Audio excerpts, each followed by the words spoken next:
Welcome to Sputnik, orbiting the world with me, George Galloway. And me, Gayatri. Virtually alone in the British media, the Guardian newspaper has broken story after story with the revelations of Edward Snowden. The NSA whistleblower would have been blowing his whistle to an empty room, if not for them.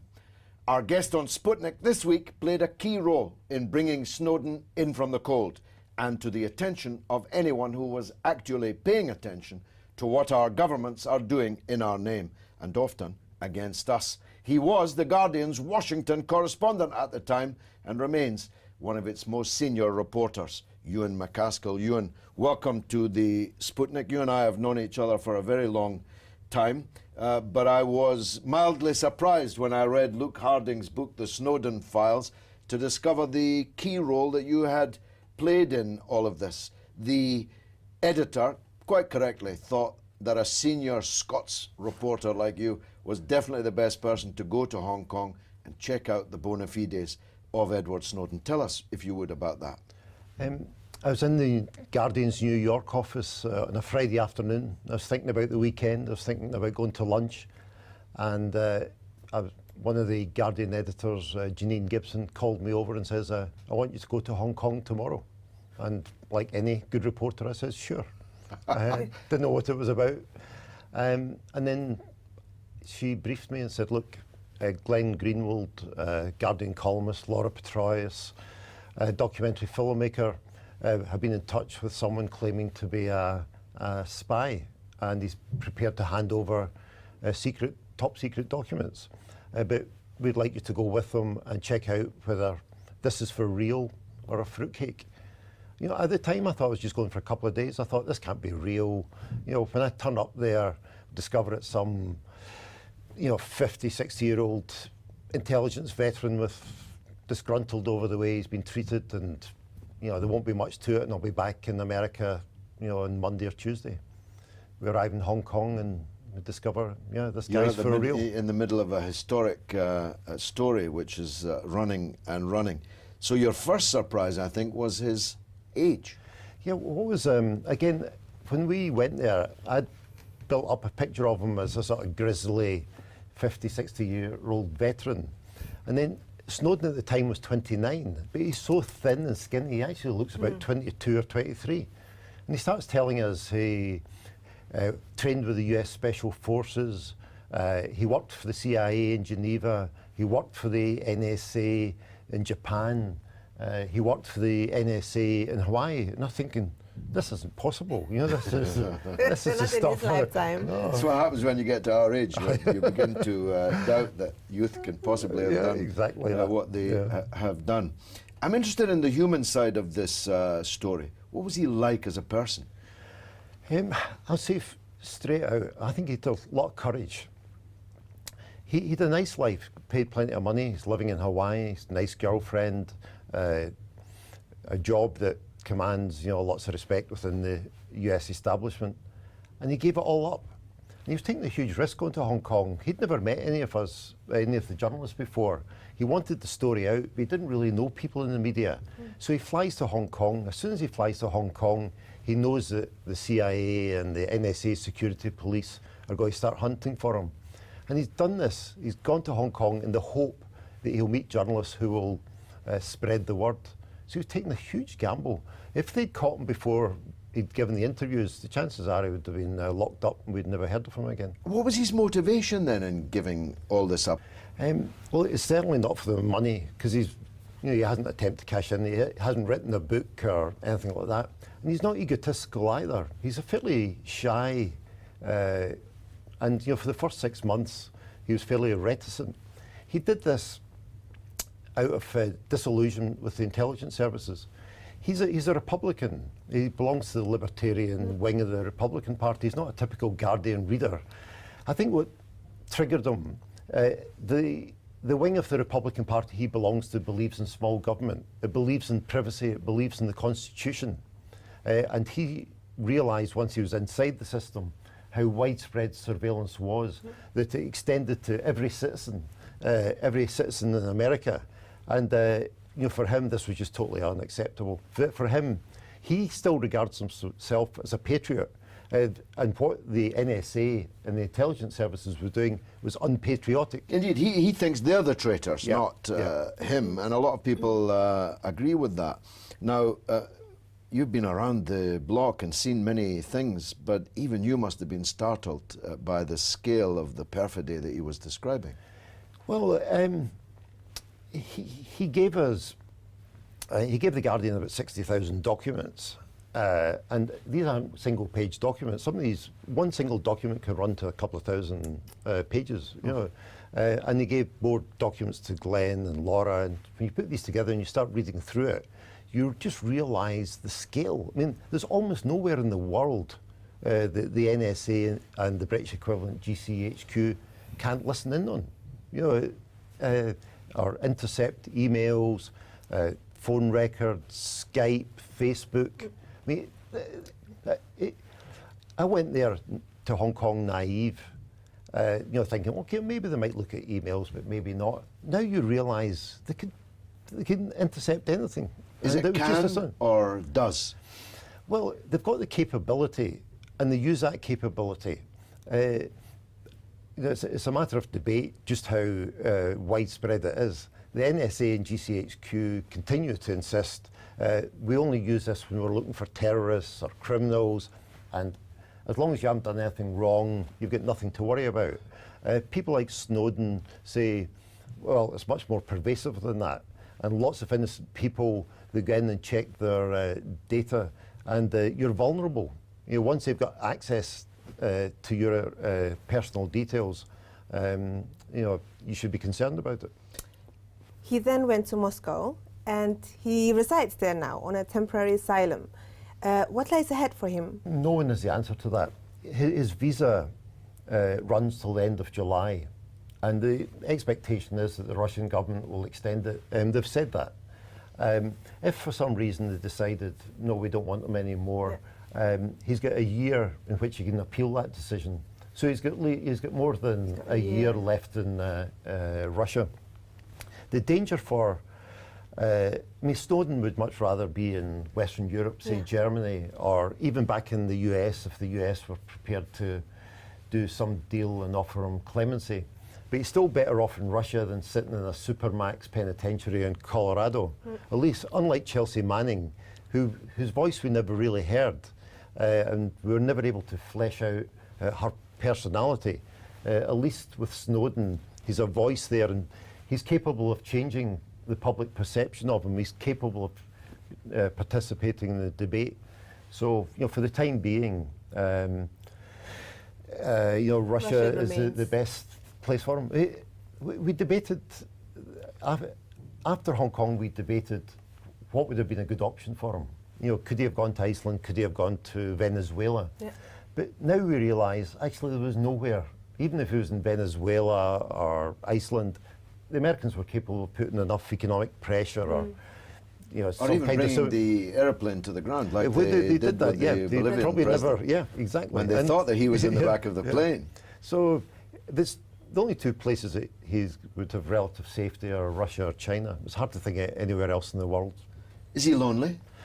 Well, I talk to him occasionally, but he's very guarded, and he'll talk happily about most things. He's very open, but he's careful about talking about his life in Russia. It's not where he wanted to be. I hope that, you know, one day some Western European country might give him asylum, but I can't think of any Western country that's prepared to stand up to the US. Nor I. That's part of a bigger discussion. Now, you're from Glasgow, and I spent the best years of my life in Glasgow, and this very week, Glasgow University inaugurated the same Edward Snowden as the rector, an ancient and elected position at Glasgow University.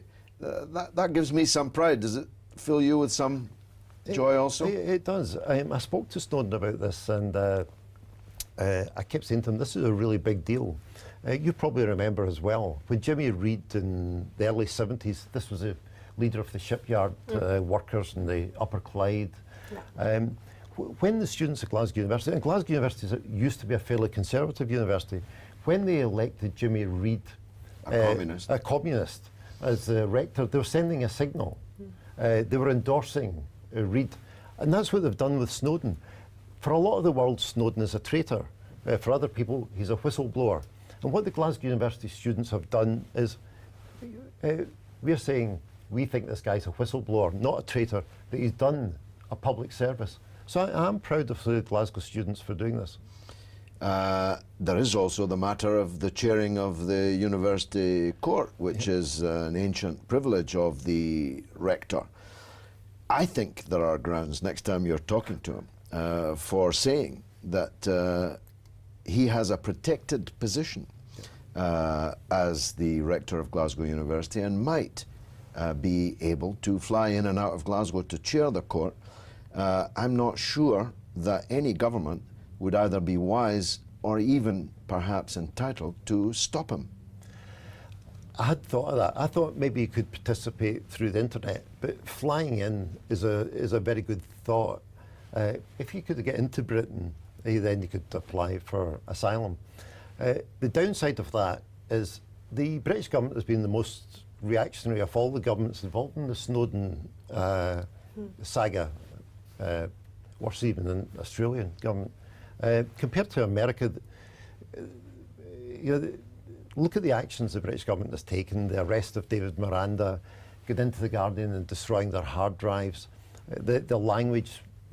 As far as I know, there's a criminal investigation still underway into the Guardian journalists, including me. They've been really heavy-handed. People involved in the Snowden story, the Americans are reluctant to come here, even when they're prepared to go to America. So perversely, I'm not sure Britain is a great destination for Snowden. Scotland, however, may be another country. Ewan McCaskill, thank you very much indeed for joining us on the Sputnik. Coming up after the break, we'll be looking at one of the world's stranger phenomenon, Christian Zionism, and with one of the bravest, most honourable Christian gentlemen, the Reverend Stephen Sizer. We'll be right back.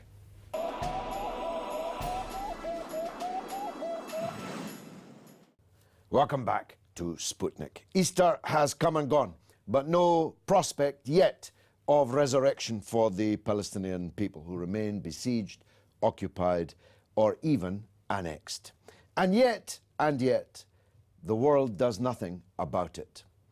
Even the Christian clerics are by and large silent about the foreign occupation of the Holy Land, the desecration of many of its holy places, and even the siege of Bethlehem, the birthplace of Jesus itself, which is surrounded by checkpoints and an apartheid wall. One of the exceptions to that dismal rule is the Reverend Stephen Sizer. With courage and eloquence and erudition, he has spoken out persistently, consistently, against the Zionist occupation of Palestine and Christian complicity with it. He's the author of a couple of cracking books, Christian Zionism, Roadmap to Armageddon. We'll talk about that in a minute. And Zion's Christian Soldiers, the Bible, Israel, and the Church. And I'm glad to say Reverend Stephen joins us now. Reverend, thank you for joining us on the Sputnik. We could talk all day about the state of Palestine or the state in Palestine. But because I've got you here, I want to ask you, how has it come to pass that in the land of Jesus himself, the Christian leadership and the politicians who profess great affection for Christian civilization are silent at best and complicit at worst in the Calvary of the Palestinian people? How do you explain that? There's a number of reasons for that, George. We're dealing with two whammies. We're dealing with guilt for the Holocaust and fear of anti-Semitism, and they are used effectively by Zionists to silence criticism of Israel's colonization of Palestine. It goes back to the 19th century when some very eccentric Christian leaders began to predict that the Jews would go back to the land as a Christian nation, and they saw this as part of Britain's blessing to the world. We were civilizing the world with colonization, introducing people to British way of life and a Christian faith. And so that was why Britain got behind Zionism, because it furthered Britain's interests in the Middle East, competing with France and Germany. And the Zionists recognized that Britain was going to support them, and that's where we ended up with the Balfour Declaration and the broken promises Britain made to the Arabs as much as to the Jews. But the paradox, of course, is that many Jews can see this very clearly, both religious Jews and secular Jews who oppose this Zionist idea of leaving their own countries and going to live on stolen land in someone else's Well, they country. realize they're Act 3 in a 4-act play. And, you know, it's a Christian agenda. Zionism is predominantly a Christian heresy, not Jewish. There are 9-10 times more Christian Zionists in the world than Jewish. Indeed, I wanted to come to that because one of the things I constantly have to deal with is people talking about the Jewish lobby in the United States, which, of course, is not a Jewish lobby It's very at all. small. The number of Zionist Jews in the United States is tiny compared to the number of Zionist Christians. And that's why I was caught by the subtitle in your book, Roadmap to Armageddon. One of the reasons tens of millions of, if you don't mind me saying so, crazed evangelical Christians in this picture in the United States is that they want to get us Yes. to Armageddon. Yes, it's a product of a Manichaean dualistic view of the world, the good guys and the bad guys, and we're the good guys, obviously. And if you go back to the beginning of the 20th century with the rise of communism, you found that evil was equated with communism, atheism, and the persecution of the church. And so right through to the 50s and 60s, particularly in America, you know, with McCarthyism, it was the free West against Russia and communism, and Israel was part of the free West. It was our beachhead into the Middle East, and Syria and Egypt and other countries aligned themselves more with Russia. But as Russia declined in influence in terms of communism, Islam took over that role as the personification of evil. And so today you find the covers of the books change, but the content stays the same, and they just change the end of the chapters. You go back to the 50s and 60s, Christian Zionists were talking about Saddam Hussein being the Antichrist because he was trying to rebuild Babylon, and he even looked like Nebuchadnezzar, they said. But when he dies, Osama bin Laden becomes the Antichrist. So you've got to have the demon side. You've got to have the bad guys. What biblical or scriptural base do these Christian Zionists draw this from? Well, Jesus called us to be peacemakers, not widowmakers. And what they're doing is they're taking promises God made to the Jewish people 4,000 years ago through Abraham, and they're applying them to today as if Jesus never came. And so the church and the coming of Jesus is a parenthesis to God's continuing purposes for the Jewish people. And so they take passages out of the Old Testament and apply them to today when, it's like a cheese grater. They're not going through the grid of the New Testament. They're not going through the grid of the teaching of Jesus, who called us to be ambassadors for peace, to love our enemies and pray for those who persecute us as the way to change their heart and mind, not to kill them, but to love them, if you like, into the kingdom. We reflected on the Christian, American Christians. How is it with the British Christian communities? How far do they crave for Armageddon and indeed believe so? Only a minority, but they're very vociferous, and the Zionists welcome their support because they tend to be very vociferous. Even though, by definition, the evangelist doesn't like Jews very much. I mean, they believe that Armageddon will come and the Jews will have to convert to Christianity or be killed. Some do, but you find a range of opinions, and within the kind of Christian Zionist circles I encounter, they've elevated the Jewish people to a special place in God's purposes, either with the view that they will come to see the light when Jesus returns, or they are accepted by virtue of their pedigree, by the virtue of their race. They are the chosen people, and therefore they get a pass, a free pass, as it were. Free pass to heaven, yeah? Yeah, but either way, they have politicized the kingdom of heaven, if you like. And their active agenda is very concrete. It's to lobby Congress, lobby Parliament. It is to finance the emigration of Russian Jews to Palestine. It is to support the settlement program. So there are twinning between churches and settlements. Adopt a settlement, fund them, feed them, clothe them, protect them.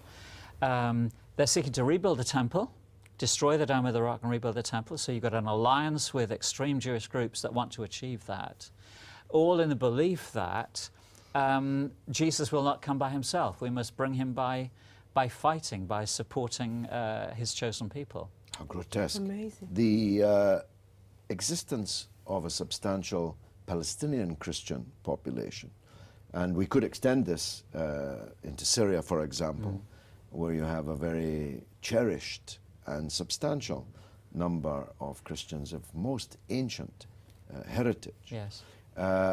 appears invisible to the Christian world. It's problematic. I've talked to Christians, even clerics, who say they're off to Israel to visit Bethlehem. Yes. They don't seem to care about the fact that Christian Palestinians are oppressed, occupied, besieged, annexed, just exactly the same as Muslim Palestinians are. They're either blind to the reality. They have a romantic notion about Israel, the land flowing with milk and honey, and they equate the Christian church with the European denominations, Anglican, Methodist, Baptist, Roman Catholic, Italian, and so on. So it's either because the indigenous Christian community is hidden, they're not aware of them, or if they are, they clearly create a problem. And so what you find is churches in the West will support humanitarian work among the Palestinians. We'll support a hospital, we'll put money into a blind school or something, but they're not dealing with a structural injustice of the occupation. Now, you and I have both been subject to the calumny that what we say in support of the Palestinian people and justice is somehow anti-Semitic, when nothing could be further from the truth. No. How do you personally cope with it? You've actually been witch-hunted more than me. I have other means of defending myself, but within the church, you've been witch-hunted on this, people trying to drive you out of your ministry and so on. How have you coped with that? When you see the truth, it's hard to unsee it. And when you've experienced what the Palestinians are suffering, when you've lived with them, when you've slept in their homes, you've eaten at their tables, and you've experienced the aggression of the Israeli authorities, the so-called IDF, their army, when you've been fired at, tear gas, sound bombs, as I have, when you've experienced the raw racism of Zionism, you can't go to sleep at night unless you maintain your perseverance in doing what you think is right. The resistance helps refine your arguments. It helps you become stronger. And so actually the opposition I've faced, the complaints, the criticisms, have only purified my passion and my zeal to do what I believe is right. Repudiate racism, I repudiate anti-Semitism, but there is a basic injustice going on, and it cannot hide eyes from it. You're a true Christian gentleman, the Reverend Stephen Sizer. Thank you for joining us on the Sputnik. And now it's your turn to tell us what you think through the portals of social media. What's rattling, Gayatri? Well, we received a lot of support for Snowden on our Twitter feed. Spashtag says that Snowden reveals that power trumps hypocrisy, want over reason, materialism over life, death over equality. Rem Oscuro says that the good guys aren't good anymore. Only thing you can do is vote out the mainstream politicians. Finally, in response to Snowden's inauguration as rector, James Collins says, congratulations to a true hero. We should never rest until he and Julian Assange are free and the guilty jailed. If I could smuggle him up my jumper and smuggle him out of there, I promise you I would. Me too. Well, that's it for this week. Which unfortunately means that's all we've got time for. Keep in touch with us though on Twitter on RT_Sputnik, and you can like us on Facebook on Sputnik on Russia Today. It's goodbye from me, Gayatri. And from me, George Galloway. It's been marvellous.